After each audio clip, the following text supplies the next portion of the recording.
Okay, welcome to VK SAP basis.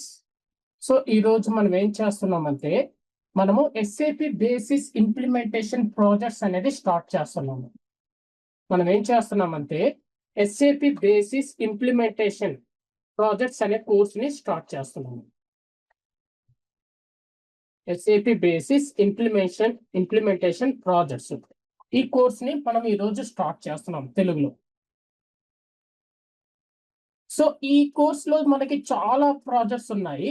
దాంట్లో ముందుగా మనం తీసుకుంటున్న ప్రాజెక్ట్, నేను సెట్ చేసుకున్న ప్రాజెక్ట్ వచ్చి ప్రాజెక్ట్ 1 వచ్చి మనకి హోమోజీనియస్ సిస్టమ్ కాపీ అనేది project. Homogeneous system copy project 1 గా మనం అది తీసుకుంటున్నాము. ప్రాజెక్ట్ 1 వచ్చి హోమోజీనియస్ సిస్టమ్ కాపీ. అసలు ఏంటి హోమోజీనియస్ సిస్టమ్ కాపీ అనేది ఏంటనేది మీరు అర్థం చేసుకోవాలి. ఇక్కడ నేను ఇమేజ్ లోనే ఇక్కడ ఏ ప్రోడక్ట్ వర్షన్ యూజ్ చేస్తున్నామని కూడా మనం ఇచ్చేసాం ఇక్కడ. అంటే ఇక్కడ నెట్వీవర్ ఏఎస్ అడాప్ట్ 7.52 సిస్టమ్, అది డేటాబేస్ కూడా మీకు ఇక్కడ ఇచ్చేస్తున్నాను. Windows operating system MS SQL server database అని. విండోస్ సర్వర్ 2025,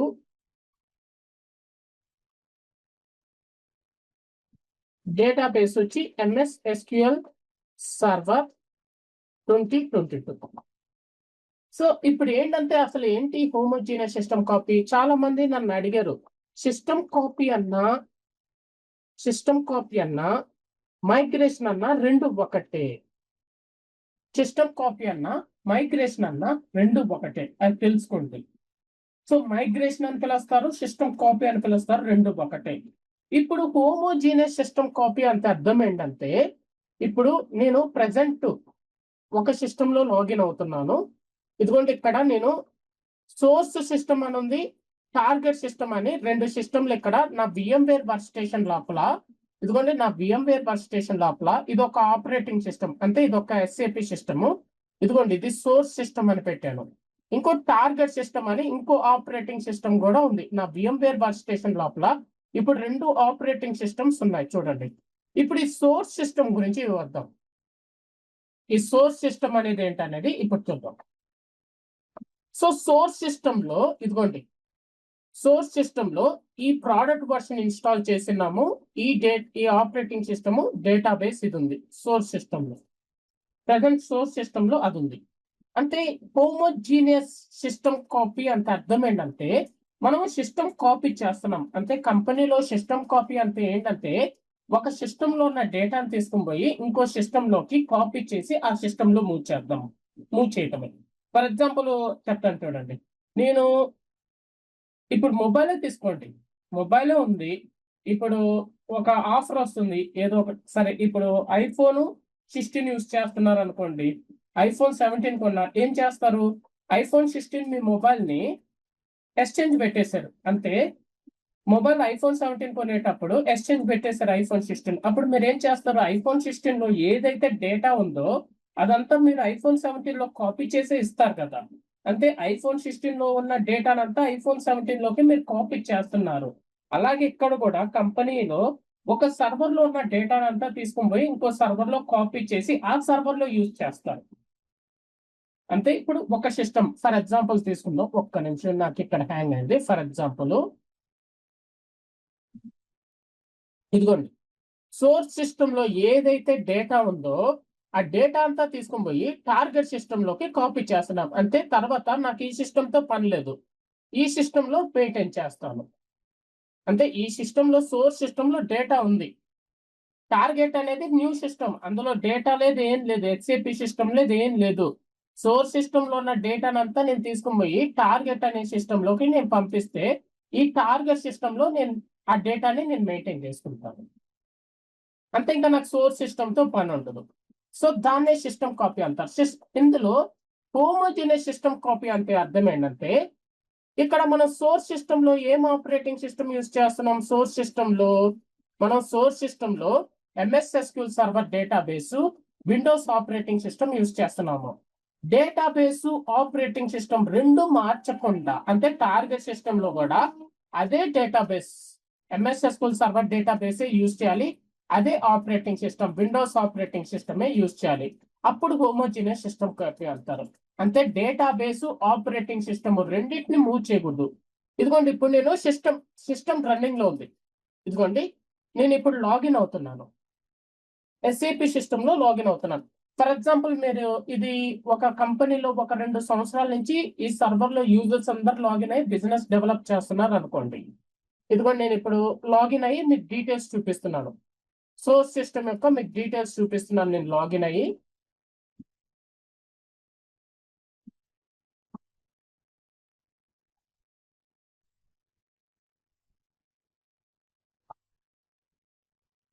ఇదిగోండి నా దగ్గర ఉన్న ఈ సిస్టమ్ లోకి లాగిన్ అవడానికి నా దగ్గర ఉన్న client, user, password, log on language details use చేసి నేను లాగిన్ అవుతున్నాను.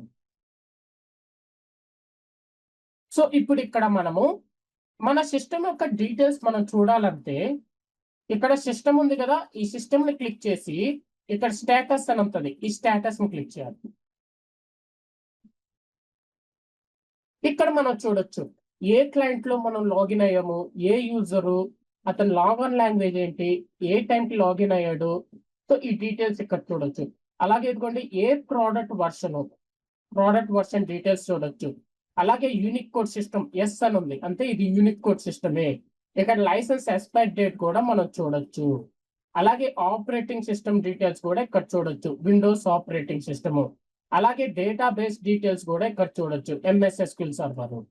అలాగే ఇదిగోండి ఈ ఐకాన్ క్లిక్ చేస్తే కెర్నల్ ఇన్ఫర్మేషన్ కూడా చూడొచ్చు. ఇదిగోండి కెర్నల్ 754 లేటెస్ట్ రిలీజ్ యూజ్ చేసాము, ప్యాచ్ లెవెల్ 700. అలాగే ఇదిగోండి ఈ మెగ్నిఫికింగ్ గ్లాస్ ఐకాన్ ఉంది కదా, ఈ ఐకాన్ ఉంది కదా, దీన్ని క్లిక్ చేసామంటే మనము ఇదిగోండి 752 రిలీజ్. అలాగే ప్యాచ్ లెవెల్ 18 ఉంది, లేటెస్ట్ ప్యాచ్ లెవెల్ 752 రిలీజ్. మనం రిలీజ్ ఎప్పుడు ఈ software component SAP_BASIS basis software component ఇక్కడ రిలీజ్ ఎంత ఉంటే అదే release 752 release, latest patch level. ఇదిగోండి ఇక్కడ ఈ ట్యాబ్ ని ఇన్స్టాల్డ్ ప్రోడక్ట్ వర్షన్స్ ట్యాబ్ ని క్లిక్ చేస్తే ఇదిగోండి నెట్వీవర్ ASAP 7.52 ప్రోడక్ట్ వర్షన్ మనం ఇన్స్టాల్ చేసాము, ప్యాచ్ లెవెల్ 18 తో ఉంది. సో ఇప్పుడు ఈ సిస్టమ్ లో ఉన్న డేటా మొత్తం నేను తీసుకొని పోయి ఈ సిస్టమ్ లోకి నేను కాపీ చేయాలి. కానీ ఇక్కడ ఏదైతే ఆపరేటింగ్ సిస్టము, ఇక్కడ ఏం ఆపరేటింగ్ సిస్టమ్ ఉంది, విండోస్ ఆపరేటింగ్ సిస్టము, డేటాబేస్ ఏముంది, ఎంఎస్ ఎస్క్యూఎల్ సర్వర్ డేటాబేస్. ఆ రెండు నేను చేంజ్ చేయకూడదు. అంటే టార్గెట్ సిస్టమ్ లో కూడా నేను అదే ఆపరేటింగ్ సిస్టమ్ విండోస్, ఇదిగోండి విండోసే యూజ్ చేస్తున్నాను. డేటాబేస్ కూడా ఎంఎస్ ఎస్క్యూఎల్ సర్వర్ డేటాబేసే యూజ్ చేయాలి. అంటే ఆపరేటింగ్ సిస్టమ్ డేటాబేస్ రెండు చేంజ్ చేయకుండా కాపీ చేస్తే, సిస్టమ్ కాపీ చేస్తే దాన్ని హోమోజీనియస్ సిస్టమ్ కాపీ అంటారు. ఇంకోటి ఒక ఇంపార్టెంట్ పాయింట్ గుర్తు పెట్టుకోండి, మనం ఎప్పుడన్నా సిస్టమ్ కాపీ చేసేటప్పుడు ప్రోడక్ట్ వర్షన్ ని చేంజ్ చేయకూడదు. ప్రోడక్ట్ వర్షన్ ని చేంజ్ చేయడానికి కుదరదు. సిస్టమ్ కాపీ చేసేటప్పుడు డేటాబేస్ అన్నా మార్చుకోవచ్చు, లేదా ఆపరేటింగ్ సిస్టమ్ మార్చుకోవచ్చు, లేదా ఆ రెండింటిని మార్చుకోవచ్చు, కానీ ప్రోడక్ట్ వర్షన్ ని మార్చుకునే దానికి కుదరదు. సో ఇప్పుడు అంతే, మనం టార్గెట్ సిస్టమ్ లో ఇదే ప్రోడక్ట్ వర్షన్ యూజ్ చేయాలి, ఇదే ఆపరేటింగ్ సిస్టమ్ యూజ్ చేయాలి, ఇదే డేటాబేస్ ని నేను యూజ్ చేయాలి. అది హోమోజీనియస్ సిస్టమ్ కాపీ. సో ఇప్పుడు ఈ సిస్టమ్ లో డేటా ఉంది, నాకు ఈ సిస్టమ్ లో ఉన్న డేటానంతా నేను ఈ సిస్టమ్ లోకి కాపీ చేయాలి. అది హోమోజీనియస్ సిస్టమ్ కాపీ. ఇప్పుడు నేను ఇక్కడ లాగ్ ఆఫ్ అయిపోతున్నాను.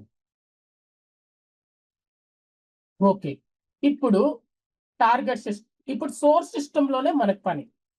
ముందుగా సిస్టమ్ కాపీ చేసేటప్పుడు సోర్స్ సిస్టమ్ లో మనకు పని. ఫర్ ఎగ్జాంపుల్ మీకు ఒక ఎగ్జాంపుల్ చెప్తాను. నా ఫ్రెండ్ దగ్గర పార్సల్ ఉంది, తను బెంగళూరులో ఉన్నాడు అనుకోండి, తను నాకు పంపించాలి. తను పంపిస్తే నాకు పార్సల్ వస్తుంది, నేను పార్సల్ తీసుకోగలను. అతను అక్కడి నుంచి డిటిడి ఆఫీస్ అనుకోండి, అక్కడికి వెళ్ళి పార్సల్ అనేది అక్కడ హ్యాండ్ ఓవర్ చేస్తే నాకు పార్సల్ పంపిస్తారు, నేను పార్సల్ తీసుకోవాలి. అంటే అతను అక్కడి నుంచి, నా ఫ్రెండ్ అక్కడి నుంచి ఆఫీస్కి వెళ్ళి పార్సల్ ఇవ్వాలి, అప్పుడు పార్సల్ నాకు వస్తుంది. ఇక్కడ కూడా అంతే, సోర్స్ సిస్టమ్ యొక్క డేటాని ఎక్స్పోర్ట్ చేయాలి. అప్పుడు మనం టార్గెట్ సిస్టమ్ లో ఇంపోర్ట్ చేస్తేనే సిస్టమ్ కాపీ అనేది జరగదు. అంటే ఇక్కడ ఎక్స్పోర్టింగ్ ఇంపోర్టింగ్ జరగాలి. అది ఎక్స్పోర్టింగ్ ఇంపోర్టింగ్ ఎలా జరగద్దో చెప్తాను చూడండి. ఎలా చేయాలి మనం ఎక్స్పోర్టింగ్ ఇంపోర్టింగ్ ఎలా చేయాలనేది ఇప్పుడు స్టెప్ బై స్టెప్ చూపిస్తాను. Source system already SAP system running లో ఉంది కాబట్టి మీకు లాగిన్ అయ్యాను నేను. ఇప్పుడు సోర్స్ సిస్టమ్ లో మనము ఆ డేటాని ఎక్స్పోర్ట్ చేయాలి. ఆ డేటాని ఎక్స్పోర్ట్ చేయాలంటే మనకి ఏం కావాలి? SWPM టూల్ కావాలి. మనకి సోర్స్ సిస్టమ్ లో ఉన్న డేటాని మనం ఏం చేస్తున్నాము? ఎక్స్పోర్ట్ చేస్తున్నాం. ఆ డేటాని మనం ఎక్స్పోర్ట్ చేయాలంటే మనకి SWPM టూల్ కావాలి. అలాగే SWPM ఎక్స్ట్రాక్ట్ చేయడానికి SAP కార్డ్ టూల్ కూడా కావాలి మనకి. ఓకే, ఇప్పుడు మీకు ఆల్రెడీ నేను ఒక ఇంపార్టెంట్ పాయింట్ చెప్పాను. ఏంటి? మనకి ఇన్స్టాలేషన్ ముందు మనకి ఒకే ఒక ఆపరేటింగ్ సిస్టమ్ అందుబాటులో ఉండేది. మనకి ఇన్స్టాలేషన్ ముందు ఒకే ఒక ఆపరేటింగ్ సిస్టమ్ అందుబాటులో ఉండేది మనకి. అది మీకు తెలిసిందే. అడ్మినిస్ట్రేటర్ నా అడ్మినిస్ట్రేటర్ యూజర్ పాస్వర్డ్ వచ్చి admin.123. ఇది ఒక్కటే ఉండేది. కానీ ఇన్స్టాలేషన్ తర్వాత మనకి ఇంకొక యూజర్ కూడా అందుబాటులో ఉంటుంది. నేను ఇక్కడ అడ్మినిస్ట్రేటర్ తో లాగిన్ అయ్యాను. ఇప్పుడు నా SID ఏంటి? NWD. అంతే. ఇన్స్టాలేషన్ తర్వాత నాకు ఇంకో యూజర్ కూడా అందుబాటులో ఉంది. NWD ADM user name. దాని పాస్వర్డ్ వచ్చి మాస్టర్ పాస్వర్డ్. ఇది దాని పాస్వర్డ్. సో అంతే. ఇప్పుడు నాకు సోర్స్ సిస్టమ్ లో ఈ రెండు యూజర్స్ అందుబాటులో ఉన్నాయి. సోర్స్ సిస్టమ్ లో నేను ఆపరేటింగ్ సిస్టమ్ కి సోర్స్ సిస్టమ్ యొక్క ఆపరేటింగ్ సిస్టమ్ లోకి నేను లాగిన్ అవడానికి నాకు ఈ రెండు యూజర్స్ అందుబాటులో ఉన్నాయి. ఇప్పుడు ఏ యూజర్ లో మనం లాగిన్ అయ్యి అది డేటాబేస్ ని ఎక్స్పోర్ట్ చేయాలంటే అడ్మినిస్ట్రేటర్ యూజర్. ఎందుకంటే మనము SWPM టూల్ యూజ్ చేస్తున్నాం. ఎప్పుడైనా మనం SWPM టూల్ యూజ్ చేస్తున్నప్పుడు మనం అడ్మినిస్ట్రేటర్ యూజర్ లోనే లాగిన్ అవ్వాలి. గుర్తుపెట్టుకోండి, ఎప్పుడైనా మనం SWPM టూల్ యూజ్ చేస్తున్నప్పుడు SID ADM అకౌంట్ లోకి లాగిన్ అవ్వకూడదు. అడ్మినిస్ట్రేటర్ యూజర్ లోకి మనం లాగిన్ అవ్వాలి. ఇదిగోండి, నేను సోర్స్ సిస్టమ్ లో ఆల్రెడీ అడ్మినిస్ట్రేటర్ యూజర్ లో నేను లాగిన్ అయినాను. సోర్స్ సిస్టమ్ లో అడ్మినిస్ట్రేటర్ యూజర్. ఇప్పుడు మనం ఏం చేయాలంటే మనకి SWPM టూల్ కావాలి. అంటే ఇప్పుడు మనం సాఫ్ట్వేర్ ప్రొవిజనింగ్ మేనేజర్ ని డౌన్లోడ్ చేసుకోవాలి. ఇదిగోండి, నేను ఇక్కడ క్రోమ్ బ్రౌజర్ ఓపెన్ చేస్తున్నాను. ఏ బ్రౌజర్ అన్నా యూజ్ చేసుకోవచ్చు. నేనైతే ఇక్కడ క్రోమ్ బ్రౌజర్ యూజ్ చేసి ఇప్పుడు SWPM డౌన్లోడ్ చేయడానికి URL అనేది బ్రౌజర్ లో నేను టైప్ చేస్తున్నాను. https://support.sap.com/sl-toolset. అది URL. మనం సాఫ్ట్వేర్ ప్రొవిజనింగ్ మేనేజర్ డౌన్లోడ్ చేయడానికి URL వచ్చి ఇది. క్లిక్ చేస్తున్నాను.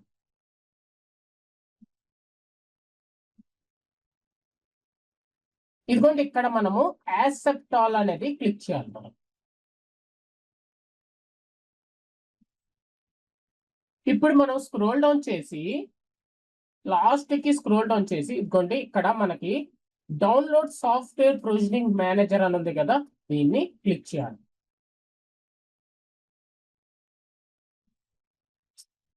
ఇదిగోండి, ఇక్కడ మనము SUser ID అనేది ఇదిగోండి, ఇక్కడ SUser ID అనేది మనం టైప్ చేయాలి. ఈ ఇన్పుట్ ఫీల్డ్ లో మనం SUser ID టైప్ చేయాలి.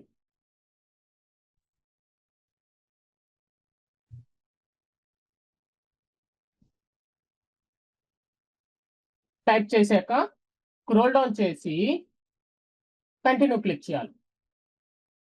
ఈ పాస్వర్డ్ ఇన్పుట్ ఫీల్డ్ లో ఆ SUser ID కి సంబంధించిన పాస్వర్డ్ ని నేను టైప్ చేయాలి.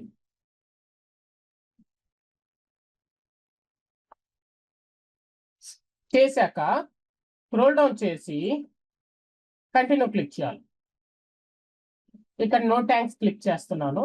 ఇక్కడ యాక్సెప్ట్ ఆల్ క్లిక్ చేస్తున్నాను.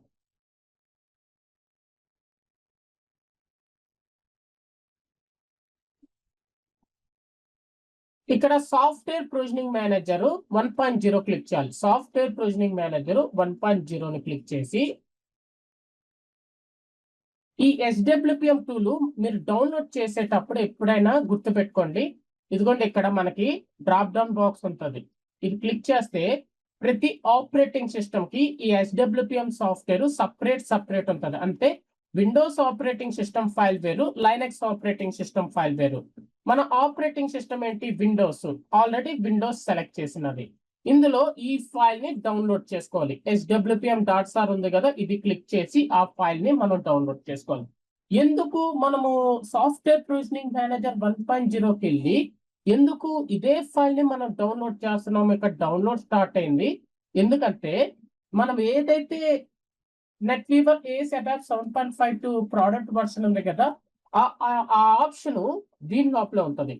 సాఫ్ట్వేర్ ప్రొవిజనింగ్ మేనేజర్ 1.0 ఈ swpm.sar లోపల ఆ నెట్వీవర్ ACE ABAP 7.52 అనే ఆప్షన్ ఉంటుంది. అందువల్ల మనము దాన్ని డౌన్లోడ్ చేసుకుంటున్నాము. ఇక్కడ అది క్లియర్ గా చెప్తుంది. ఈ ఫైల్ టైప్ .sar అని నేమ్ లో కూడా .sar ఫైల్ అని చెప్తుంది. అంటే ఇది .sar ఫైల్. ఈ .sar ఫైల్ ని మనం ఎక్స్ట్రాక్ట్ చేయడానికి SAP CAR టూల్ అని కావాలి. గుర్తుపెట్టుకోండి, SAP సిస్టమ్స్ లో చాలా .sar ఫైల్స్ ఉంటాయి. ఏ .sar ఫైల్ అన్నా మనం ఎక్స్ట్రాక్ట్ చేయాలంటే మనకి SAP CAR టూల్ ఖచ్చితంగా కావాలి. SAP CAR టూల్ యూజ్ చేసి మనం .sar ఫైల్స్ ని మనం ఎక్స్ట్రాక్ట్ చేస్తాము. సో మనకి ఇప్పుడు swpm ఇదిగోండి, swpm.sar ఫైల్ మనకు డౌన్లోడ్ అయిపోయింది. ఫైల్ రెడీగా ఉంది. నేనేం చేస్తున్నాను, ఆ ఫైల్ ఏం చేస్తున్నానంటే డి డ్రైవ్ లో ఒక ఫోల్డర్ క్రియేట్ చేస్తున్నాను.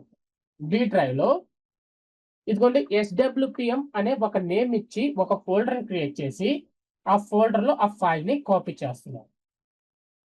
ఇదిగోండి swpm.sar ఫైల్ రెడీగా ఉంది మనకి. ఇప్పుడు ఇది ఇలాగే ఉంచి న్యూ ట్యాబ్ ఓపెన్ చేస్తున్నాను.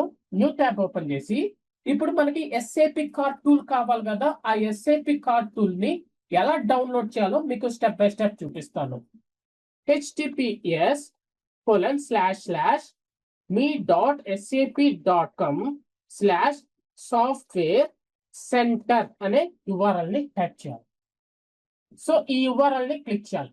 నేను ఆల్రెడీ యూజర్ ఐడి పాస్వర్డ్ ఇచ్చేసినాను కాబట్టి ఇప్పుడు మనల్ని అడగదు. లేకపోతే ఖచ్చితంగా యూజర్ ఐడి అండ్ పాస్వర్డ్ అనేది ఖచ్చితంగా ఇవ్వాలి.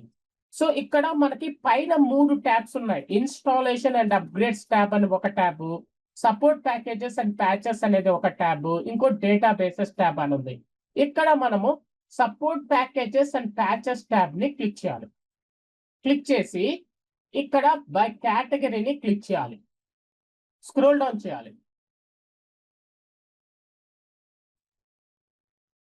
ఇదిగోండి ఇక్కడ SAP టెక్నాలజీ కాంపోనెంట్స్ ఉంది కదా, దీన్ని క్లిక్ చేయాలి.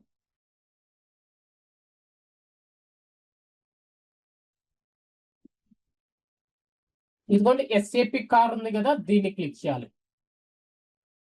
SAP CAR 2 వర్షన్స్ ఉన్నాయి. SAP CAR 753 అనే ఒక వర్షను, SAP CAR 754 అనే ఇంకో వర్షన్. 2 వర్షన్స్ ఉన్నాయి. 2 యూజ్ చేసుకోవచ్చు, 2 సపోర్ట్ చేస్తుంది.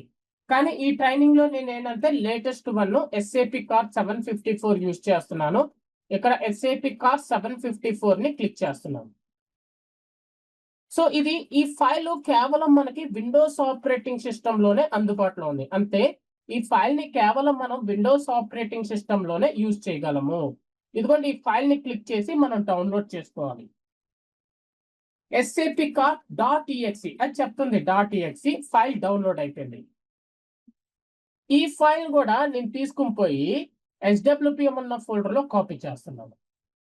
ఇదిగోండి ఇప్పుడు నేను డి డ్రైవ్ లో swpm ఫోల్డర్ లో ఆ swpm.sar ఫైల్ ని SAP CAR.exe 2 ఫైల్స్ ని నేను కాపీ చేసి పెట్టాను. ఇప్పుడు మనము ఆ SAP CAR టూల్ యూజ్ చేసి ఆ swpm.sar ఫైల్ ని మనము ఎక్స్ట్రాక్ట్ చేయాలి. ఎలా ఎక్స్ట్రాక్ట్ చేయాలనే చెప్తాను. ఇదిగోండి ఇక్కడ మౌస్ తో ఇక్కడ క్లిక్ చేసి మీ కీబోర్డ్ లో CMD అని టైప్ చేయాలి. CMD అని వస్తుంది. కీబోర్డ్ లో ఎంటర్ బటన్ ప్రెస్ చేయాలి. మనకి కమాండ్ ప్రాంప్ట్ ఓపెన్ అవుతుంది. ఇప్పుడు ఇదిగోండి కమాండ్ ప్రాంప్ట్ ఓపెన్ అయింది. కమాండ్ ప్రాంప్ట్ ఎక్కడ ఓపెన్ అయింది? డి డ్రైవ్ swpm ఫోల్డర్ లో ఓపెన్ అయింది. మనకి ఆ ఫైల్స్ కూడా ఎక్కడ ఉన్నాయి? డి డ్రైవ్ లో swpm ఫోల్డర్ లోపల ఉంది. ఇప్పుడు ఇదిగోండి ఈ SAP CAR నేమ్ మొత్తం ఇచ్చేయాలి, మనం టైప్ చేయాలి. అలాగే ఇది కూడా ఇవ్వాలి. అక్కడ S అనేది కామన్. ఫస్ట్ 2 ఫైల్స్ కి S అనేది కామన్ ఉంది, కానీ సెకండ్ లెటర్ డిఫరెంట్ ఉంది. అంటే ఇప్పుడు ముందు మనం ఈ ఫైల్ ని టైప్ చేయాలి. ఎక్కడ కమాండ్ ప్రాంప్ట్ లో, అంటే ఎలా ఎక్స్ట్రాక్ట్ చేయాలనేది కమాండ్ గురించి చెప్తున్నాను. కమాండ్ ప్రాంప్ట్ లో మనం ఏం చేయాలంటే కీబోర్డ్ లో ఎస్ఏ బటన్ ని ప్రెస్ చేయండి. కీబోర్డ్ లో ఎస్ఏ బటన్ ప్రెస్ చేసి, అంటే ఎస్ఏ టైప్ చేశాక కీబోర్డ్ లో ట్యాబ్ కీని బటన్ ని ప్రెస్ చేయండి. ట్యాబ్ కీని అదిగోండి sapcard.exe, అంటే మనం మొత్తం టైప్ చేయబడలేదు అని చెప్తున్నాను. ఆ విధంగా మనం ఇచ్చి వచ్చినేమో. స్పేస్, కీబోర్డ్ లో స్పేస్ బార్ బటన్ ఒకసారి ప్రెస్ చేయాలి. స్పేస్ ఇచ్చి -VXF అని స్మాల్ లెటర్స్ లో ఇవ్వాలి అక్కడ. అది టైప్ చేశాక మళ్ళీ కీబోర్డ్ లో స్పేస్ బార్ బటన్ ప్రెస్ చేయాలి, అంటే స్పేస్ ఇవ్వాలి. ఇప్పుడు ఈ నేమ్ మొత్తం ఇవ్వాలి. swpm.sar నేమ్ మొత్తం కాపీ చేయాలి. కాపీ చేయకుండా మనం ఏం చేయొచ్చు అంటే SW అని టైప్ చేయండి కీబోర్డ్ లో. సో ఇప్పుడు కీబోర్డ్ లో ట్యాబ్ కీ బటన్ ని ప్రెస్ చేయండి. అది command. sapcard.exe space -VXF space swpm.sar, అది కమాండ్. అంటే SAPcard టూల్ యూజ్ చేసి మనం swpm.sar ఫైల్ ని ఎక్స్ట్రాక్ట్ చేస్తున్నాం. ఎక్స్ట్రాక్షన్ చేసే ముందు చూడండి, డి డ్రైవ్ లో swpm ఫోల్డర్ లోపల ఈ రెండు ఫైల్సే మనకి అందుబాటులో ఉన్నాయి. ఇప్పుడు ఇదిగోండి బ్రౌజర్ క్లోజ్ చేసేస్తున్నాను. ఇదిగోండి ఇప్పుడు మనం ఇక్కడ ఎంటర్ బటన్ ప్రెస్ చేస్తున్నాం. ఎక్స్ట్రాక్షన్ స్టార్ట్ అయింది. అది SAPcard ఎక్స్ట్రాక్ట్ చేస్తుంది. ఆ swpm.sar ఫైల్ ని SAPcard ఎక్స్ట్రాక్ట్ చేస్తుంది. మన లాంగ్వేజ్ లో చెప్పాలంటే మనకి చాలా మంది తెలుసు, జిప్ ఫైల్ ఉంది. విండ్రార్ యూజ్ చేసుకుని ఆ జిప్ ఫైల్ ని ఎక్స్ట్రాక్ట్ చేస్తున్నాం కదా, అలాగే ఇక్కడ ఆ SAPcard అనే టూల్ యూజ్ చేసి, సాఫ్ట్వేర్ SAPcard అనే సాఫ్ట్వేర్ ఫైల్ యూజ్ చేసి ఆ swpm.sar ఫైల్ ని మనం ఎక్స్ట్రాక్ట్ చేస్తున్నాము. సో ఎక్స్ట్రాక్ట్ అనేది జరుగుతుంది. మనం వెయిట్ చేయాలి. అది ఎక్స్ట్రాక్ట్ అయ్యిందని మనకి చెప్పదు. ఇదిగోండి ఎక్స్ట్రాక్ట్ అయిపోయింది. SAPcard చెప్తుంది మనకి, నేను ఎక్స్ట్రాక్ట్ కంప్లీట్ చేసేసాను, టోటల్ గా 904 ఫైల్స్ అనేది ఎక్స్ట్రాక్ట్ చేసి పెట్టాను అని చెప్తుంది. ఎక్స్ట్రాక్షన్ అయిపోయింది కదా, ఇంక కమాండ్ ప్రాంప్ట్ మనకు అవసరం లేదు, క్లోజ్ చేసేయాలి. మన కీబోర్డ్ లో స్మాల్ లెటర్స్ లో ఎగ్జిస్ట్ అని టైప్ చేయండి. కీబోర్డ్ లో స్మాల్ లెటర్స్ లో ఎగ్జిస్ట్ అని టైప్ చేసి కీబోర్డ్ లో ఎంటర్ బటన్ ని ప్రెస్ చేయండి. ఇదిగోండి ఇప్పుడు ఎక్స్ట్రాక్షన్ జరిగాక చూడండి, డి డ్రైవ్ swpm ఫోల్డర్ లోపల చూడండి ఎక్స్ట్రాక్టెడ్ ఫోల్డర్స్ ఫైల్స్ అన్ని మనకు కనిపిస్తున్నాయి చూడండి. ఇప్పుడు ఇదిగోండి ఈ SCP ఇన్స్టెంట్ డబుల్ క్లిక్ చేసి ఫోల్డర్ క్లోజ్ చేస్తున్నాను. చూడండి సాఫ్ట్వేర్ ప్రొవిజనింగ్ మేనేజర్ అనేది ఓపెన్ అవుతుంది చూడండి. సో హోమోజీనియస్ సిస్టమ్ కాపీ ఖచ్చితంగా మనం SWPM software provisioning manager use చేసి మనం హోమోజీనియస్ సిస్టమ్ కాపీ చేయాలి. SWPM టూల్ యూజ్ చేసి మనం హోమోజీనియస్ సిస్టమ్ కాపీ చేయాలి. హోమోజీనియస్ సిస్టమ్ కాపీ అని ఎవరైనా మిమ్మల్ని అడిగితే, ఒక సిస్టమ్ లో ఉన్న డేటాను తీసుకుని పోయి ఇంకో సిస్టమ్ లోకి మేము కాపీ చేస్తున్నాము. ఆ కాపీ జరిగేటప్పుడు సోర్స్ సిస్టమ్ లో టార్గెట్ సిస్టమ్ లో ఒకే డేటాబేస్ ఒకే ఆపరేటింగ్ సిస్టమ్ మెయింటైన్ చేయటమే హోమోజీనియస్ సిస్టమ్ కాపీ. ఇక్కడ మనం ఎస్ క్లిక్ చేయాలి. ఇక్కడ అడ్వాన్స్డ్ క్లిక్ చేసి స్క్రోల్ డౌన్ చేసి అన్సేఫ్ క్లిక్ చేయాలి. ఇక్కడ యూజర్ నేమ్ ఇదిగోండి అడ్మినిస్ట్రేటర్, యూజర్ నేమ్ ఇవ్వాలి. యూజర్ నేమ్ ఏంటి? అడ్మినిస్ట్రేటర్. ఇక్కడ అడ్మినిస్ట్రేటర్ పాస్వర్డ్ ఇవ్వాలి. నా అడ్మినిస్ట్రేటర్ యూజర్ పాస్వర్డ్ వచ్చి admin.123 స్మాల్ లెటర్స్ ఇచ్చాను. సైన్ ఇన్ క్లిక్ చేయాలి. ఇదిగోండి మనకి సాఫ్ట్వేర్ ప్రొవిజనింగ్ మేనేజర్ ఓపెన్ అయింది. సో ఇప్పుడు ఇక్కడ స్క్రోల్ డౌన్ చేయాలి మనము. ఇదిగోండి మన ప్రోడక్ట్ వర్షన్ వచ్చి SAP NetWeaver AS for ABAP 7.52. ఈ ఐకాన్ క్లిక్ చేసి ఎక్స్ప్లెయిన్ చేస్తున్నాను. మన డేటాబేస్ ఏంటి? MS SQL server. ఈ ఐకాన్ క్లిక్ చేసి ఎక్స్ప్లెయిన్ చేస్తున్నాను. మనం ఏం చేస్తున్నాం ఇప్పుడు? సిస్టమ్ కాపీ చేయాలి. ఇదిగోండి సిస్టమ్ కాపీ. ఈ ఐకాన్ క్లిక్ చేసి ఎక్స్ప్లెయిన్ చేస్తున్నాను. మనదేంటిది? ఇది సోర్స్ సిస్టమ్. ఇందులో డేటా ఉంది, ఈ సిస్టమ్ లో డేటా ఉంది, ఇది source system. So source system ని ఎక్స్ప్లెయిన్ చేయాలి. ఈ ఐకాన్ క్లిక్ చేసి ఇదిగోండి ఇక్కడ బేస్డ్ ఆన్ AS ABAP అని ఉంది కదా, ఈ ఐకాన్ క్లిక్ చేసి ఎక్స్ప్లెయిన్ చేయాలి.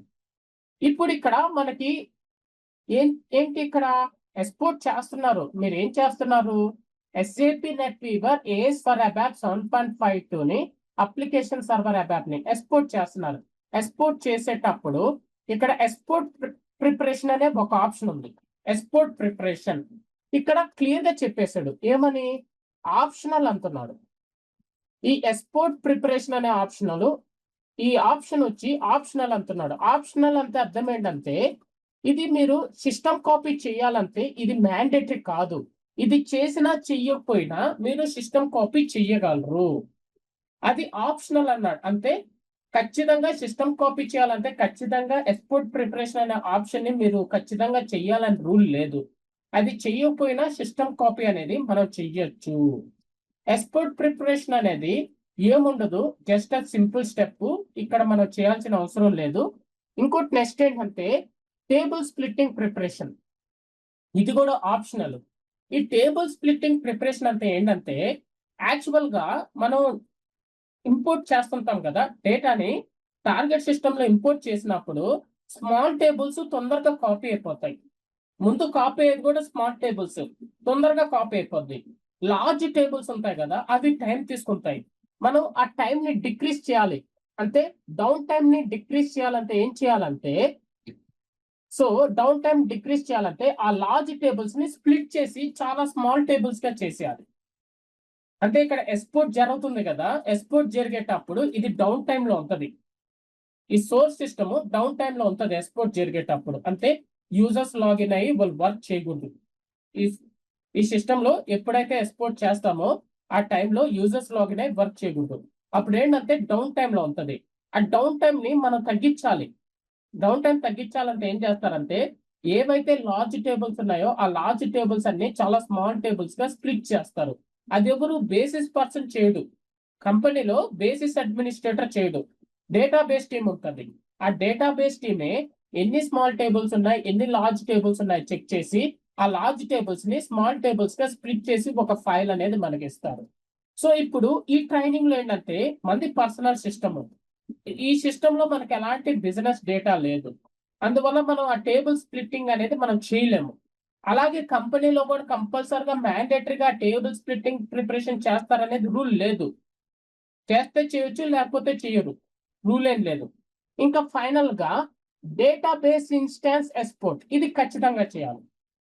ఈ సిస్టమ్ లో ఏమేమి ఉన్నాయి, database instance, primary application server instance, ASCS instance, ఈ 3 ఇన్స్టాన్సెస్ ఈ సిస్టమ్ లో ఉన్నాయి. ఇప్పుడు డేటాబేస్ ఇన్స్టాన్స్ ని ఎక్స్పోర్ట్ చేస్తే చాలు. మనం డేటాబేస్ ఇన్స్టాన్స్ ని ఎక్స్పోర్ట్ చేస్తే చాలు, ఏదైతే డేటా ఈ సిస్టమ్ లో ఉందో ఆ డేటా అంతా ఎక్స్పోర్ట్ అయిపోతుంది. ఇప్పుడు ఇంకోటి, ఇప్పుడు నేను డేటాబేస్ ఇన్స్టాన్స్ ఎక్స్పోర్ట్ చేస్తున్నాను కదా, స్టార్ట్ చేస్తున్నాను కదా, ఇప్పుడు వరకు ఏ డేటా అయితే ఉందో ఆ డేటా అంతా ఎక్స్పోర్ట్ అవుతుంది. ఈ సిస్టమ్ లో నేను స్టార్ట్ చేయక ముందు వరకు ఏదైతే డేటా ఉందో ఈ సిస్టమ్ లో, అంటే యూజర్స్, క్లయింట్స్, ఏదైతే మొత్తం డేటా ఉందో మొత్తం మనం ఎక్స్పోర్ట్ చేసేస్తున్నాము. సో ఇప్పుడు ఇక్కడ డేటాబేస్ ఇన్స్టాన్స్ ఎక్స్పోర్ట్ సెలెక్ట్ చేసుకుని నెక్స్ట్ క్లిక్ చేయాలి. Define parameters. డిఫైన్ పారామీటర్స్ ఇక్కడ హెడ్డింగ్ ఇచ్చేసింది డేటాబేస్ ఇన్స్టాన్స్ ఎక్స్పోర్ట్. అంటే మీరు డేటాబేస్ ఇన్స్టాన్స్ ని ఎక్స్పోర్ట్ చేస్తున్నారు. దానికి డేటాబేస్ ఇన్స్టాన్స్ ఎక్స్పోర్ట్ చేయడానికి ఈ డిఫైన్ పారామీటర్స్ లో దానికి కొన్ని ఇన్పుట్ ఇన్ఫర్మేషన్ కావాలి. సో అవి ఏమేమి అవసరమో అది మనల్ని ఇప్పుడు అడగద్ది, 1 by 1 మనం ప్రొవైడ్ చేయాలి. అది ఏమేమి డీటెయిల్స్ అది మనల్ని అడుగుతుందో ఆ డీటెయిల్స్ అన్ని కరెక్ట్ గా చేస్తే డిఫైన్ పారామీటర్స్ లో మన పని అది. డిఫైన్ పారామీటర్స్ అంటే ఏం లేదు, మీరు ఇన్స్టాలేషన్ చేస్తున్నా, సిస్టమ్ కాపీ చేస్తున్నా, మీరు ఏదైతే చేస్తున్నారో దానికి ఏమేం కావాలో అవన్నీ ఆ డిఫైన్ పారామీటర్ ఫేజ్ లో మనల్ని అడగద్ది, మనం ప్రొవైడ్ చేయాలి. దానికి ఇన్ఫర్మేషన్ ఇవ్వాలి. ఆ ఇన్ఫర్మేషన్ అన్ని దానికి ఏం కావాలో అది మనల్ని ఏం అడుగుతుందో మొత్తం ఇన్ఫర్మేషన్ మనం ఇవ్వాలి. సో ఇప్పుడు డిఫైన్ పారామీటర్స్ అనేది స్టార్ట్ అయింది. మనం ఇప్పుడు ఏం చేస్తున్నాము, సోర్స్ సిస్టమ్ లో ఉన్న డేటాబేస్ ఇన్స్టాన్స్ ని ఎక్స్పోర్ట్ చేస్తున్నాము. సో ఇది ఇక్కడ ప్రొఫైల్ డైరెక్టరీ. ఇదిగోండి విండోస్ ఆపరేటింగ్ సిస్టమ్ లో ఇదిగోండి ఈ విధంగా ఉంటుంది. //కంప్యూటర్ నేమ్ /SAPMNT, ఇదిగోండి /SAPMNT /SAPSID NWD /XYS/profile. మనకి ఇదిగోండి ప్రొఫైల్ డైరెక్టరీ ఉంటుంది చూడండి. Installation drive, USR, SAP, SID, SYS, profile. అంటే ఏంటంటే ఇప్పుడు కొంతమంది ఎంటీ సిస్టమ్ లో ఈ సిస్టమ్ కాపీ స్టార్ట్ చేస్తే ఇక్కడ నుంచి నెక్స్ట్ క్లిక్ చేస్తే నెక్స్ట్ పేజ్ మనం వెళ్ళాం. నెక్స్ట్ పేజ్కి వెళ్ళాం, ఎందుకంటే ప్రొఫైల్ డైరెక్టరీ లేదు కదా. సో అందువల్ల ఇక్కడ మనం చేంజెస్ ఏం లేదు, ఇక్కడ ఇన్ఫర్మేషన్ అంతా కరెక్ట్ గా ఉంది. డిఫాల్ట్ సెట్టింగ్స్ ఇక్కడ మనం నెక్స్ట్ బటన్ క్లిక్ చేయాలి, నెక్స్ట్ పేజ్ కి వెళ్దానికి నెక్స్ట్ క్లిక్ చేయాలి.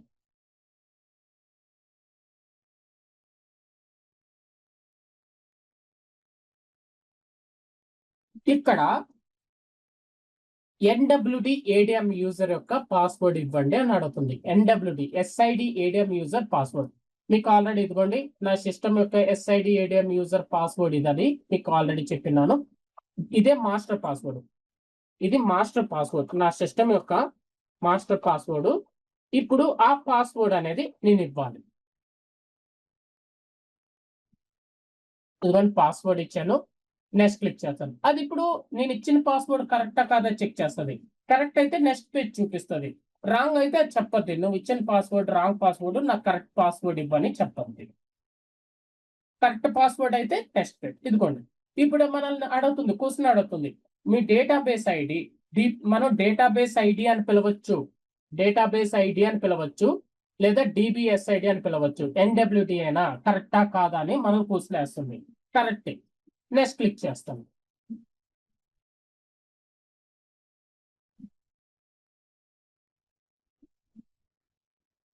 ఇప్పుడు నాకు లొకేషన్ ఇవ్వండి. ఎందుకు లొకేషన్ అడుగుతుంది? ఇదిగోండి ఇక్కడ మీకు క్లియర్ గా చెప్పద్ది.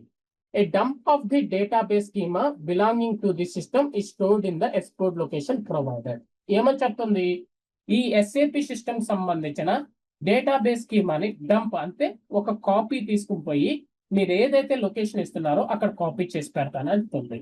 అంటే ఇప్పుడు మీరు ఏం చేస్తున్నారు, డేటాబేస్ ఇన్స్టాన్స్ ని ఎక్స్పోర్ట్ చేస్తున్నారు కదా, దాని కాపీ ఆ ఫైల్స్ అన్ని, ఆ ఎక్స్పోర్ట్ ఫైల్స్ అన్ని తీసుకుని పోయి మీరు నాకు ఒక లొకేషన్ ఇస్తే ఆ లొకేషన్ లో నేను ఆ ఫైల్స్ అన్నిటిని కాపీ చేసి పెడతాను. ఆ ఫైల్స్ ని మీరు యూజ్ చేసుకుని టార్గెట్ సిస్టమ్ లో ఇంపోర్ట్ చేసుకోవచ్చు అని చెప్తుంది. ఓకే, ఇప్పుడు నేనేం చేస్తున్నానంటే ఇక్కడ డి డ్రైవ్ లో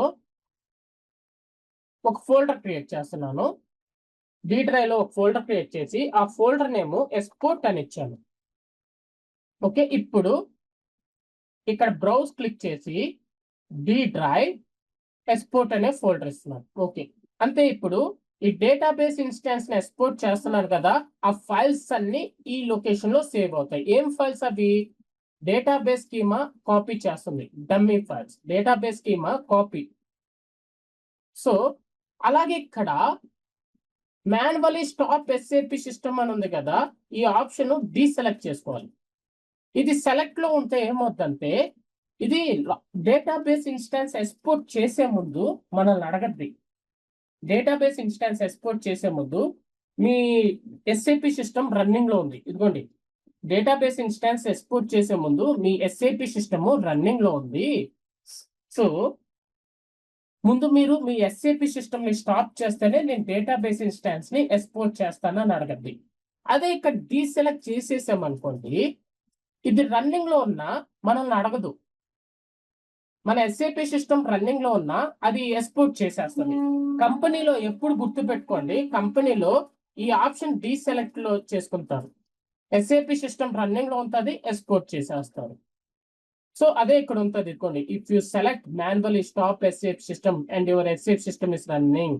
మీ ఎస్ఏపి సిస్టమ్ రన్నింగ్ లో ఉంది, మీరు అక్కడ మాన్యువల్లీ స్టాప్ ఎస్ఏపి సిస్టమ్ కానీ సెలెక్ట్ చేసుకుంటే మనము ఇదిగోండి డేటాబేస్ డంప్ క్రియేట్ చేసే ముందు మనం మాన్యువల్ గా ఎస్ఏపి సిస్టమ్ ని స్టాప్ చేయాలి తర్వాత అని చెప్తుంది.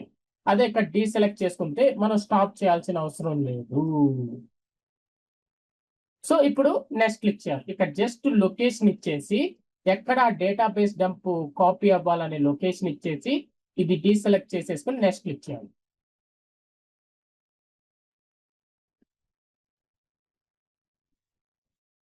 ఇప్పుడు ఇక్కడ ఇదిగోండి ప్రెసెంట్ మన సోర్స్ సిస్టమ్ యొక్క డేటాబేస్ ఐడి కరెక్ట్ గానే ఉంది. కంప్యూటర్ నేమ్ మన సోర్స్ సిస్టమ్ డేటాబేస్ చూపిస్తుంది. ఓకే, స్క్రోల్ డౌన్ చేస్తాము. మన సోర్స్ సిస్టమ్ యొక్క ఆపరేటింగ్ సిస్టమ్ చూపించింది. ఓకే, ఇప్పుడు టార్గెట్ సిస్టమ్ లో మీరు ఏ డేటాబేస్ యూజ్ చేస్తారు అని అడుగుతుంది. ఇక్కడ టార్గెట్ సిస్టమ్ లో మీరు ఏ డేటాబేస్ యూజ్ చేస్తారని మనల్ని అడుగుతుంది. ఈ డ్రాప్ డౌన్ బాక్స్ క్లిక్ చేసి ఇదిగోండి మన టార్గెట్ సిస్టమ్ కూడా అదే డేటాబేస్ యూజ్ చేయాలి, ఎంఎస్ ఎస్క్యూఎల్ సర్వర్. అంటే సోర్స్ సిస్టమ్ లో మనకి ఏ డేటాబేస్ అయితే యూజ్ చేస్తున్నామో టార్గెట్ సిస్టమ్ లో కూడా అదే డేటాబేస్ యూజ్ చేయాలి. అంటే సోర్స్ సిస్టమ్ యొక్క ఆపరేటింగ్ సిస్టము, సోర్స్ సిస్టమ్ యొక్క డేటాబేస్ రెండు మార్చకూడదు. హోమోజీనియస్ సిస్టమ్ కాపీ అంటే అర్థము. సోర్స్ సిస్టమ్ యొక్క ఆపరేటింగ్ సిస్టము, సోర్స్ సిస్టమ్ యొక్క డేటాబేస్, అలాగే టార్గెట్ సిస్టమ్ యొక్క ఆపరేటింగ్ సిస్టము, టార్గెట్ సిస్టమ్ యొక్క డేటాబేస్ సేమ్ ఉండాలి. అదే హోమోజీనియస్ సిస్టమ్ కాపీ. సో ఇప్పుడు ఇక్కడ టార్గెట్ సిస్టమ్ డేటాబేస్ ఇచ్చేసాం కదా, నెక్స్ట్ క్లిక్ చేయాలి దీంట్లో.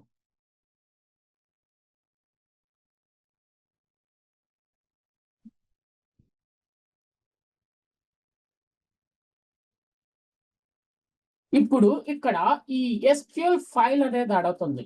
ఈ SQL ఫైల్ మన దగ్గర లేదు. మనకి ఆ టేబుల్ స్ప్లిట్టింగ్ అయి చేసినప్పుడు ఈ SQL ఫైల్ వస్తుంది. ఆ ఫస్ట్ ఆప్షన్ సెకండ్ ఆప్షన్ చేసినప్పుడు ఈ SQL ఫైల్ వస్తుంది. మనం చేయలేదు కదా, అంటే మన దగ్గర SQL ఫైల్ లేదు.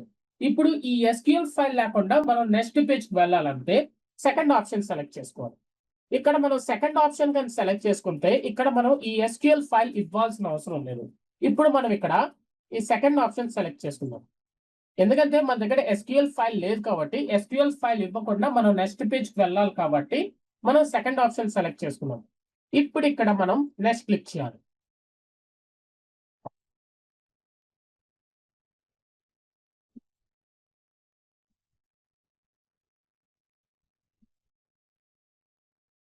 ఇక్కడ చేంజెస్ ఏం లేదు, యాజ్ ఇట్ ఈస్ ఎలా ఉందో డిఫాల్ట్ సెట్టింగ్స్ అలాగే ఉంచేసి నెక్స్ట్ క్లిక్ చేయాలి.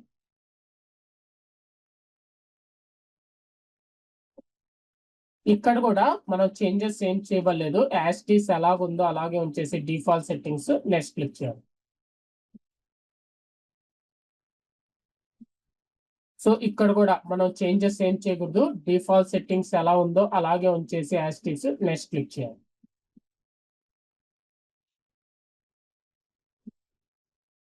ఇక్కడ కూడా చేంజెస్ ఏం లేదు, డిఫాల్ట్ సెట్టింగ్స్ ఎలా ఉందో యాజ్ ఇట్ ఈస్ అలాగే ఉంచేసి నెక్స్ట్ క్లిక్ చేయాలి.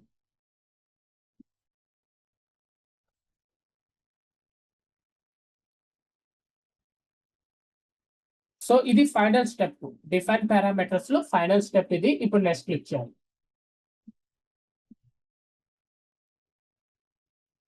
Review parameter summary screen. ఇదిగోండి మనకు first screen profile directory open అయింది కదా, ఆ స్క్రీన్ నుంచి ఏ స్క్రీన్స్ ఓపెన్ అయ్యో అన్ని స్క్రీన్స్ ఇక్కడ ఉంటాయి. ఏమైనా చేంజెస్ చేసుకునే పని అయితే చేంజ్ చేసుకోమని అడుగుతుంది. నాకు చేంజెస్ ఏం లేదు కాబట్టి నేను నెక్స్ట్ పేజ్కి వెళ్ళిపోవాలి కాబట్టి నెక్స్ట్ క్లిక్ చేస్తున్నాను. ఇప్పుడు ఎగ్జిక్యూటివ్ సర్వీస్. ఈ ఎగ్జిక్యూటివ్ సర్వీస్ అనేది టైం తీసుకుంటుంది. మనం ఈ ఎగ్జిక్యూటివ్ సర్వీస్ వెయిట్ చేయాలి. ఎంత టైం తీసుకుంటుంది అనేది మీ సిస్టమ్ యొక్క డేటా మీద ఉంటుంది. దీని మీద కూడా ఇంటర్వ్యూ క్వశ్చన్ అడుగుతారు. సోర్స్ సిస్టమ్ లో ఉన్న డేటాని ఎక్స్పోర్ట్ చేసేది ఎంత టైం తీసుకుంటుంది అని అడుగుతారు. అప్పుడు మనం ఎలా చెప్పగలం అంటే ఎస్టిమేషన్ చెప్పాలి, పర్టికులర్ టైం అనేది చెప్పలేం. ఎందుకంటే ఈ టైం అనేది మీ యొక్క హార్డ్ డిస్క్ SSDలు, ర్యామ్, ప్రాసెసర్ మీద కూడా డిపెండ్ అవుతుంది. ఫాస్ట్నెస్ అనేది ఇప్పుడు i3లో అనుకోండి స్లోగా అవుద్ది, i5 అనుకోండి కొంచెం ఫాస్ట్ గా అవుద్ది, i7 ప్రాసెసర్ అనుకోండి ఇంకొంచెం బెటర్ ఫాస్ట్ గా అవుద్ది. ఆ విధంగానే ఇప్పుడు మనము ఒకే లొకేషన్ తీసుకోండి. ఇప్పుడు నెల్లూరు నుంచి తిరుపతికి వెళ్ళాలి. ఇప్పుడు ప్యాసింజర్ ఉంది, ఎక్స్ప్రెస్ ఉంది, సూపర్ ఫాస్ట్ ఉంది, మూడు రీచ్ అవుతాయి. కానీ ప్యాసింజర్ ఎక్కువ టైం తీసుకుంటుంది, ఎక్స్ప్రెస్ కొంచెం తొందరగా వెళ్తుంది, సూపర్ ఫాస్ట్ చాలా తొందరగా వెళ్తుంది. సేమ్ అలాగే ఇక్కడ ఎంత టైం తీసుకుంటుంది అనేది మనం ఖచ్చితంగా చెప్పలేము. మన ప్రాసెసర్, మన హార్డ్ డిస్క్, మన ర్యామ్, మన హార్డ్వేర్ మీద డిపెండ్ అవుతుంది. అలాగే డేటాను బట్టి కూడా ఇప్పుడు ఎక్స్పోర్ట్ చేస్తున్నాం, మన ఎంటీ సిస్టమ్ కాబట్టి తొందరగా అయిపోద్ది. మన ఎంటీ సిస్టమ్ డేటా లేదు కాబట్టి తొందరగా అవుద్ది. అదే కంపెనీలో అనుకోండి, వాళ్ళు చేసేటప్పుడు సోర్స్ సిస్టమ్ లో ఒక 500 GB డేటా ఉండొచ్చు, 1 TB డేటా ఉండొచ్చు. సో డేటాను బట్టి టైం పడుతుంది. ఇప్పుడు మనం టైం ఎలా చెప్పగలమంటే, ఇప్పుడు ఫర్ ఎగ్జాంపుల్ మనకి ఎక్స్పోర్ట్ అంతా అయిపోయాక ఆ ఎక్స్పోర్ట్ ఫైల్ సైజ్ ఎంత వచ్చిందో చూసుకునేది. ఫర్ ఎగ్జాంపుల్ ఒక 5 GB వచ్చింది అనుకోండి, ఆ 5 GB ఒక 20 minutes తీసుకుంది అనుకోండి. ఇప్పుడు మనల్ని అడుగుతారు 100 GB ఎంత అనేది. అప్పుడు ఆ 520 minutes 5 GB ఒక హాఫ్ అన్ అవర్ అనుకోండి, 100 GB క్యాల్కులేట్ చేసుకుని మనం చెప్పవచ్చు. ఈ విధంగా ఇంత టైం పడుతుందని, అంటే 1 day ఇట్లా పడుతుందని మనం ఎస్టిమేషన్ గా చెప్పాలి. పర్టికులర్ టైం ఎవరు చెప్పరు. ఇప్పుడు 2 hours లో అయిపోయేది మనం ఎలా చెప్పాలంటే ఒక 4 hours పడుతుంది అని చెప్పాలి, ఎందుకంటే కొంచెం డిలే కూడా అవచ్చు. ఈ విధంగా మనం ఎస్టిమేటెడ్ టైం అనేది చెప్పాలి. ఇంకా చూడండి, మనకి డేటాబేస్ ఇన్స్టాన్స్ ఎక్స్పోర్ట్ స్టార్ట్ అవ్వలేదు, కొన్ని ఫైల్స్ అనేది తీసుకుంటుంది. ఇక్కడ ఎక్కడ మనకి టైం తీసుకోదు.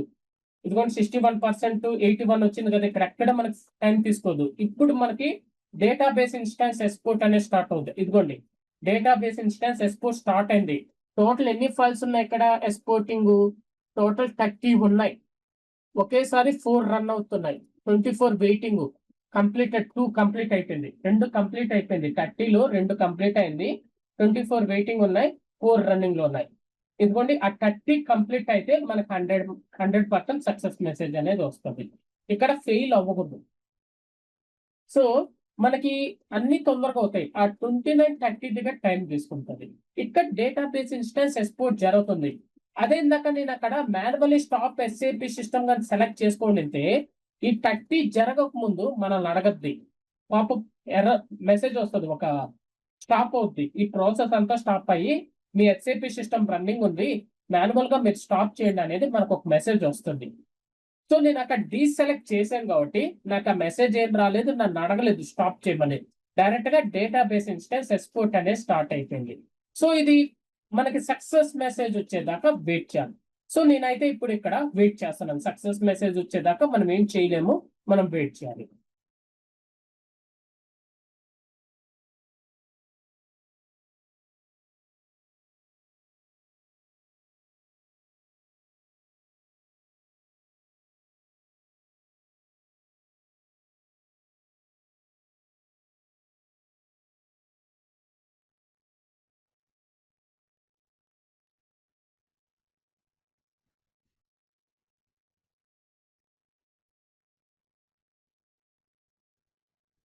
ఓకే, మనకి ఫైనల్ గా సక్సెస్ మెసేజ్ వచ్చేసింది. ఎక్స్పోర్ట్ అనేది కంప్లీట్ అయిపోయింది. సోర్స్ సిస్టమ్ లో డేటాబేస్ ఇన్స్టాన్స్ ఎక్స్పోర్ట్ అనేది సక్సెస్ అయిపోయింది. సక్సెస్ మెసేజ్ వచ్చింది.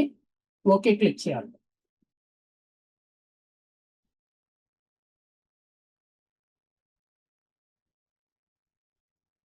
క్లోజ్ క్లిక్ చేయాలి. ఫీడ్బ్యాక్ ఏమి ఇవ్వాల్సిన అవసరం లేదు, క్లోజ్ చేసేసి ఎగ్జిస్ట్ క్లిక్ చేయాలి, బ్రౌజర్ క్లోజ్ చేసేయాలి. ఇప్పుడు ఇదిగోండి దిస్ పీసీ డబల్ క్లిక్ చేస్తే, డి డ్రైవ్ డబల్ క్లిక్ చేసి ఇదిగోండి ఎక్స్పోర్ట్ ఫోల్డర్. సో 5.9 GB వచ్చింది. డబల్ క్లిక్ చేస్తే ఫైల్స్ ఇలా ఉంటాయి. ఇదిగోండి అబాప్ folder, data folder, dB folder, ఈ విధంగా. సో ఇప్పుడు ఏంటంటే ఈ ఫోల్డర్ అంతా మనం కాపీ చేసుకోవాలి. కంపెనీలు ఏం చేస్తారంటే ఈ ఫోల్డర్ ఎక్కడ సేవ్ చేస్తారంటే వాళ్ళకి షేర్డ్ లొకేషన్ ఉంటుంది, అక్కడ సేవ్ చేసి పెట్టుకుంటారు కంపెనీలో.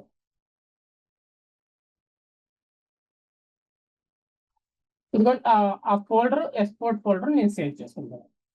ఇప్పుడు మీ ల్యాప్టాప్ లో కూడా మీరు చేయొచ్చు. మీ ల్యాప్టాప్ లో ఒక 8 GB RAM, 1 TB hard disk ఉంటే VMware లో ముందు సోర్స్ సిస్టమ్ లో ఉన్న ఫైల్స్ ని ఎక్స్పోర్ట్ చేసుకొని తర్వాత ఆ VMware లో ఆ సోర్స్ సిస్టమ్ ని మీరు డౌన్ చేసేసి ఒక target system, empty system, operating system install చేసుకుని దాంట్లో మీరు ఇంపోర్ట్ చేసుకోవచ్చు. అంతే మీ పర్సనల్ ల్యాప్టాప్ లో కూడా ఒక 8 GB ర్యామ్, ఒక 1 TB హార్డ్ డిస్క్ ఉన్న వాళ్ళు ఈ ఎక్స్పెరిమెంట్ అనేది చేసుకోవచ్చు. ఇదిగోండి ఇప్పుడు సోర్స్ సిస్టమ్ యొక్క ఫైల్స్ మన దగ్గర రెడీగా ఉంది. ఇదిగోండి కావాలంటే ఇదిగోండి ఇప్పుడు ఈ సోర్స్ సిస్టమ్ ని డౌన్ చేసేసి టార్గెట్ సిస్టమ్ ని బిల్డ్ చేసి దీంట్లో ఇంపోర్ట్ స్టార్ట్ చేయొచ్చు. ఇప్పుడు మనకి అలాగే ఇదిగోండి సోర్స్ సిస్టమ్ లో SWPM ఉంది కదా, ఇది కూడా నేను కాపీ చేసుకుంటాను, ఎందుకంటే మనకి SWPM కూడా కావాలి టార్గెట్ సిస్టమ్ లో. మీకు ఆల్రెడీ SWPM.SAR, SAP కార్ ఎలా డౌన్లోడ్ చేయాలి, ఎస్ట్రాక్ట్ ఎలా చేయాలో చెప్పేసాను కాబట్టి టార్గెట్ సిస్టమ్ లో మళ్ళీ అదే మనం చెప్పుకోవాల్సిన అవసరం లేదు.